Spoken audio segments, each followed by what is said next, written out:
그치, 중국을 여쭤보려고 했는데 미국과 우리의 차이점, 동양과 서양의 차이점, 유교 문화의 차이점 이런 것들이 바탕에 있지 않습니까?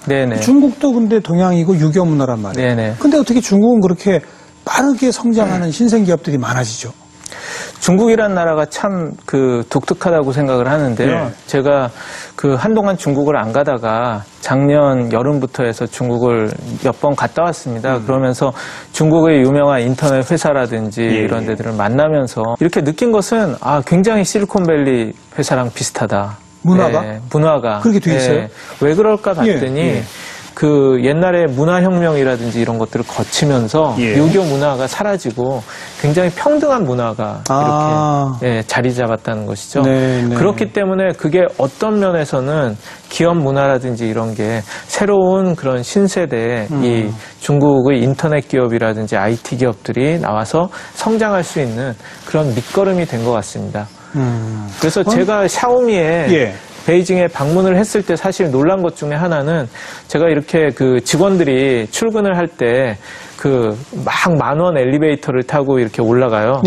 그래서 직원이 한 5,000명쯤 된다고 합니다. 그런데 샤오미의 CEO인 레이준이 갑자기 제 앞으로 뛰어와가지고 꽉 차 있는 이 만원 엘리베이터 이렇게 뛰어 올라가지고 이렇게 하고 끼어가지고 올라가는 모습을 봤어요. 그래서 저는 그걸 보고 한국 같으면은 저 정도 재산이 10조 원이 되는 그런 회장님이 별도 엘리베이터를 타고 이렇게 특별히 이렇게 대우를 받으면서 이렇게 올라갈 텐데 전혀 수행원이라든지 이런 게 없이 그렇게 해서 보통 실리콘밸리 회사처럼 이렇게 하고 그리고 뭐 여러 가지 직원들의 이메일도 받아서 직접 답장하고 알겠습니다. 이런다는 문화를 보고 이게 참 실리콘밸리하고 비슷하구나 그런 생각을 했습니다.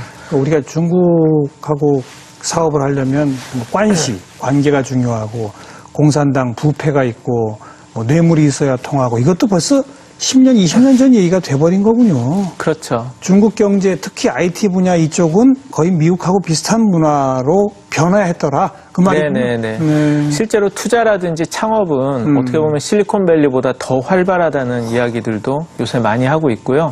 그쪽에 이런 소프트웨어 개발 수준이라든지 이런 것들도 굉장히 올라갔고 그렇게 꼭 모방만을 일삼는 게 아니고 독특한 새로운 분야를 개척하면서 성장하는 그런 회사도 있습니다. 그래서 중국 심천에 가면 드론을 만드는 회사가 있거든요. 드론, 무인 비행기. 네네. 그런 드론을 만드는데 요즘에 뭐 백악관에 드론이 떨어져서 화제가 되고 또 바로 얼마 전에 일본 수상관저에도 드론이 떨어졌는데 그 드론이 전부 다 팬텀이라는 드론입니다. 그래요? 네. 근데 한 100만 원 조금 넘게만 주면은 이런 4개의 프로펠러가 달린 드론을 사서 마음껏 그걸 날릴 수가 있어요. 일종의 그걸 갖고 공중에서 멋있는 사진이라든지 동영상을 찍기 위한 취미로서 이렇게 사람들이 전 세계에서 많이 사기 시작을 하는데 그 회사는 드론계의 애플이라고 불릴 정도로 급성장을 하면서 올해 매출이 거의 1조가 넘는 정도의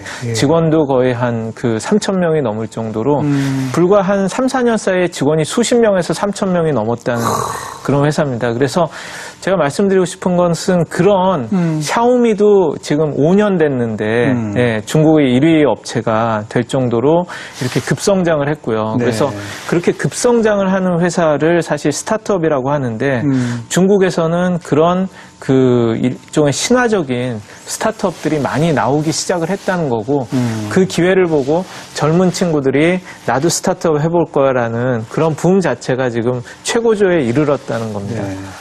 혹시 미국이나 중국이나 기본적으로 시장 규모가 우리보다 훨씬 크기 때문에 그게 쉬운 거 아닐까요? 그건 어떻게 보세요? 물론 그런 것도 있죠. 물론 있는데 그것도 있고 또 좀 글로벌하게 도전하려는 그런 차이가 있고요. 그렇기 때문에 한 건데 글쎄요. 그런 면에서 보면은 이스라엘 또 이야기를 할 수가 있을 것 같아요. 왜냐하면 이스라엘은 인구가 한 700만 정도밖에 되지 않는 한국의 뭐 한 8분의 1 정도밖에 안 되는 나라지 않습니까? 근데 그 나라에서 뭐 세계적인 스타트업들이 많이 이렇게 나왔고요. 계속해서 여러 가지 뛰어난 기술 기업, 뭐 카 내비게이션을 소프트웨어를 만들어서 뭐 구글에 뭐 1조에 팔린 그런 회사도 있고요. 계속해서 이렇게 새로운 그런 기업들이 나오는데 네. 거기 같은 경우는 아예 자기 나라의 시장 자체가 작기 때문에 처음부터 글로벌을 생각을 하고 나가기 때문에 그렇게 성공을 하고 뛰어난 스타트업들이 많이 나온다고 하거든요. 그렇기 때문에 저희가 꼭 뭐 시장 이야기를 할 것은 아니군요. 오히려 보면은 그 중국 옆에 있고 일본 옆에 있고 기회는 더 많을 수 있는데 어떤 면에선 우리의 그런 그 이 장점을 살리면은 더 잘할 수도 있지 않을까 하는 그런 생각도 있습니다. 근데 지금까지 표현하신 그런 새로운 뭔가 기계를 만들어서 새로운 영역을 즉 드론을 만드는 회사라든지 뭐 이런 건 안 생기는 것 같아서 우리나라에서 말이죠. 저는 계속 도전을 하는 게 중요하다고 생각을 하고요.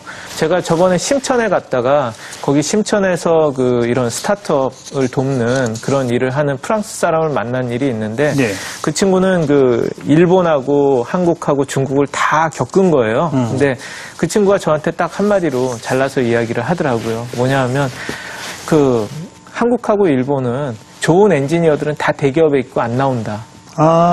그래서 좋은 하드웨어 스타트업이 안 나오는 것 같다. 그 사람들이 대기업에서는 왜 새로운 그런 신제품을 못 만드는 겁니까? 대기업에서는 하기가 어렵습니다. 왜냐하면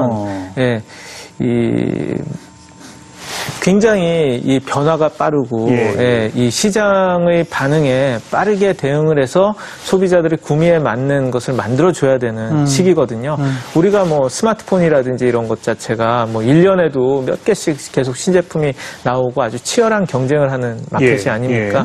그렇기 때문에 그 대기업들은 옛날보다도 훨씬 더 빠른 사이클로 이걸 그 소비자들이 반응을 측정을 하고 새로운 제품을 만들어서 시장에 내놨다가 그것이 안 맞으면은 또다시 이걸 계속해서 개선시켜야 되는 그런 상황에 있거든요. 그렇죠. 그런데 그 큰 대기업들은 워낙 하는 일들이 많아요. 그래요. 만드는 건 뭐 예를 들면은 한국의 전자 대기업들은 보면 뭐 반도체서부터 뭐 냉장고, 에어컨, TV 뭐 엄청나게 많은 제품들을 문어발식으로 만들고 있고 옛날에는 그게 됐어요.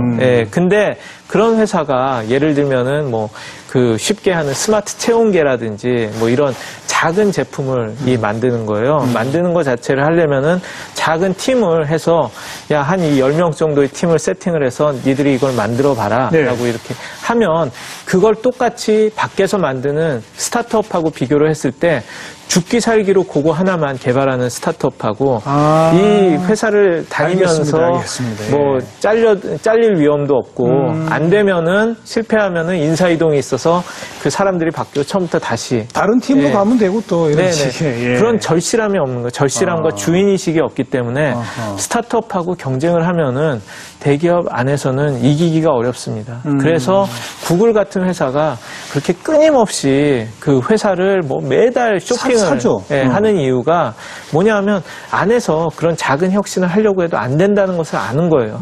대기업이 잘할 수 있는 것은 엄청난 투자를 하는 이런 큰 공장을 만들어서 뭐를 한다든지 이런 것은 대기업이 잘할 수가 있겠지만 작은 제품을 만들어서 키워가는 것은 어려운 거예요.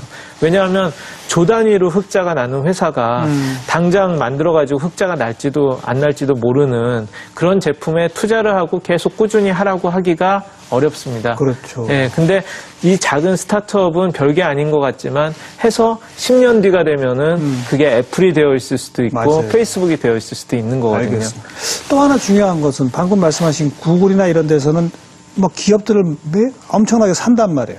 사지만 자율성을 주나요? 자율성을 주기도 하고요. 그래서 독립적으로 계속 운영을 하도록 해주는 경우가 많고요. 그걸 사가지고 큰 조직으로 만들어버리면 또 소용없는 거 아닙니까? 그렇죠. 그러니까 거기에 대한 고민들도 많이 하고요. 그래서 그 샀지만 어느 정도 이렇게 독립성을 준 예라고 하면은 예를 들어 옛날에 구글이 유튜브를 사지 않았습니까? 유튜브를 사서 어느 정도 독립적으로 물론 구글이 사람을 파견을 하고 했지만 지금도 별도 회사로 운영을 하고 있거든요. 그런 식으로 해서 이렇게 키워가고 어떤 경우에는 그 흡수를 하기도 합니다. 그런 경우는 뭐냐 하면은 그 인재가 필요해가지고 인수를 하는 경우들도 사실 많아요. 근데 어쨌든 그게 그만큼 경쟁이 치열하기 때문에 이루어지는 것이고요. 한국의 회사들도 그만큼 경쟁이 직면을 하면은 그렇게 할 수밖에 없고 어찌 보면 하나하나는 우리가 있는데 네. 관계 맺기가 안 되는 거 아닌가 이런 생각도 드는 게요. 좋은 기업들이 커가기 위해서는 아까 말씀하신 실리콘밸리처럼 대학과 같은 연구기관 그리고 거기서 조금 발전된 실제 기술을 개발하는 엔지니어들 또 이들을 도와줄 수 있는 자본을 투자할 수 있는 금융 시스템들이 있어야 되고 네네. 행정적으로 이들을 또 서비스할 수 있는 행정 서비스가 있어야 되고 어느 정도 크면은 이걸 또 더 비싼 값으로 사거나 해줄 수 있는 좀 더 큰 기업이 있어야 되고 이런 것들이 이렇게 서로 관계 맺기가 돼야 되지 않겠습니까? 그렇죠. 우리도 다 각자는 있는데 이게 서로 연결이 안 되는 거 아닌가요? 그렇죠. 그러니까 그게 저희가 하려고 하는 것이고요. 얼라이언스가. 네, 예. 저희가 연결을 맺어주려고 이렇게 하는 것이고, 그리고 이런 말씀을 드리면서 우리도 그런 생태계가 돼야겠다. 그러니까 제가 그 실리콘밸리에 좀 살면서 느낀 것 이 두 가지가 있는데 예. 하나는 너무너무 스타트업이 많다. 스타트업이 하늘의 별만큼 많다. 하늘의 별만큼. 네, 그 얘기는 실패하는데도 엄청나게 많아요. 당연한 얘기겠죠. 실패를 하든 대신 거기에서 진짜 좋은 친구들이 크는 겁니다. 예, 우리는 성공한 것만 보이기 때문에 근데 그만큼 많은 인재들이 몰려 들어와서 새로운 시도를 계속 해보기 때문에 그런 것이라고 이렇게 볼 수가 있고요. 또 한 가지 이렇게 느낀 것은 정말 그 창업자가 이 뭔가 그런 거 새로운 거 시작하는 창업자가 영웅시되는 그런 사회다. 예. 그러니까 모든 것은 창업자를 중심으로 이렇게 돈다라는 말씀하신 것처럼 이 창업자가 회사를 팔려고 그러면 회계법인이라든지 이런 데서 와서 그걸 자문을 해주고 법률 서비스를 자문해주고 이러는데 다 그런 게 스타트업에 도움이 되게 최적화가 돼 있는 전문가들이 다 집단이 있는 거예요. 네. 워낙 그게 잘 되기 때문에.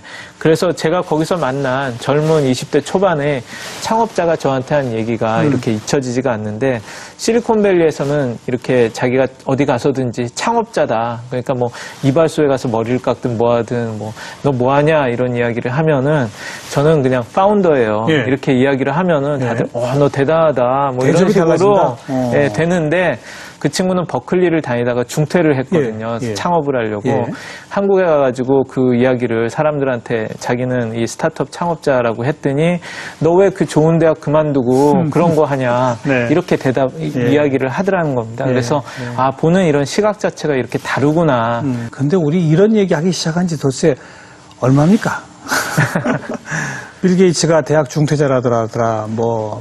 좀 더 거슬러 가면 아인슈타인 우리나라에 왔으면은 초등학교, 중학교도 졸업 못했다더라. 뭐 별 얘기 다 했어요. 네네. 이런 얘기 시작한 지도 몇십 년이 흘렀는데 조금씩은 달라지고 있나요? 우리나라도? 바뀌고 있습니다. 그래요? 네, 바뀌고 있고요.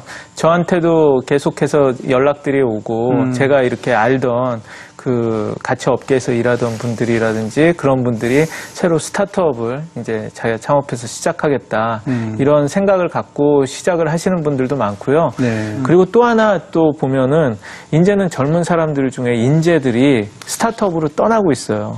네, 정말 이렇게 이 뛰어난 친구들 중에서 정말 스타트업을 하고 싶어서 나간다는 이런 얘기를 하는 경우들도 많이 있거든요. 이제는 그렇기 때문에 대기업이 인재를 독점할 수 없다라는 것을 느끼기 시작하고 있는 겁니다. 그 얘기는 스타트업하고 관계를 잘 가져가고 필요하면은 협업도 하고 필요하면은 저 친구들을 인수도 하고 그래야 된다라는 것을 알아야 되고요. 그래서 저는 중요한 게 많이 만나야 된다라고 생각을 합니다. 관계죠. 관계고 왜냐하면 만나지 않는 저 사람들은 다른 세계에 사는 사람들이라고 생각을 하면은 안 만나면은 몰라요. 근데 실리콘밸리에서 그게 되는 이유는 굉장히 높은 직위에 있는 사람들도 편하게 창업자들을 계속 만나고 이야기를 듣거든요. 그래야지 그러다가 좋은 데들이 있으면 인수를 하는 거예요. 근데 그 사람들 안 바쁩니까? 그렇게 정관계 인사 안 만나도 되고. 그렇죠. 왜냐하면 실리콘밸리는 워싱턴 DC에서 멀지 않습니까? 그리고 캘리포니아의 주도도 세크라멘토에 있기 때문에 그래서 누구는 농담으로 실리콘밸리가 성공한 이유 중에 하나는 DC에서 멀기 때문이다. 이런 이야기를 하기도 합니다. 근데 그만큼 거기는 일에만 집중하는 그런 문화가 있고요. 그래서 스티브 잡스도 세상을 떠나기 바로 얼마 전까지도 계속해서 자기가 흥미가 가는 뛰어난 이런 스타트업 CEO나 이런 사람들이 있으면 직접 전화를 걸어서 만나고 이야기를 듣고 그랬다는 걸로 유명하죠. 네. 우리도 조금씩은 변하고 있다는 그 말씀에서 희망을 좀 걸겠습니다. 네. 하도 안 변한다. 우리 기업 생태계 왜 안 달라지나 이런 걱정만 했는데 이제는 안 변할 수 없다. 전 세계가 그렇게 움직이고 있다. 네네. 우리뿐만이 아니고요. 꼭 그 창조경제라는 말만 하지 않았을 뿐이지 전 세계가 스타트업을 키우고 뭔가 혁신기업을 키우기 위해서 다 노력을 하는 거고, 그래서 뭐 이거는 좀 웃긴데 전 세계가 다 넥스트 실리콘밸리가 하는 되려고 하는 좀 그런 시대에 우리는 살고 있지 않는가 하는 그런 생각을 합니다. 그렇게 우리가 변화하고 달라지는데 우리 스타트업 얼라이언스가 또 큰 공을 세워 주시기를 부탁을 하고요. 오늘 나와주셔서 감사드립니다. 고맙습니다. 고맙습니다. 네. 자, 오늘 이 방송 보신 분들 나도 한번 시작해볼까? 이렇게 한번 도전 의지 가져보시고 기존 기업에 다니시는 분이라면 우리 회사 문화 내가 먼저 바꿔야만 살아남을 수 있겠구나. 이런 조그만 배움이 있었으면 하는 생각입니다. 오늘 여기서 정리하고요. 다음 주에 뵙겠습니다. 안녕히 계십시오.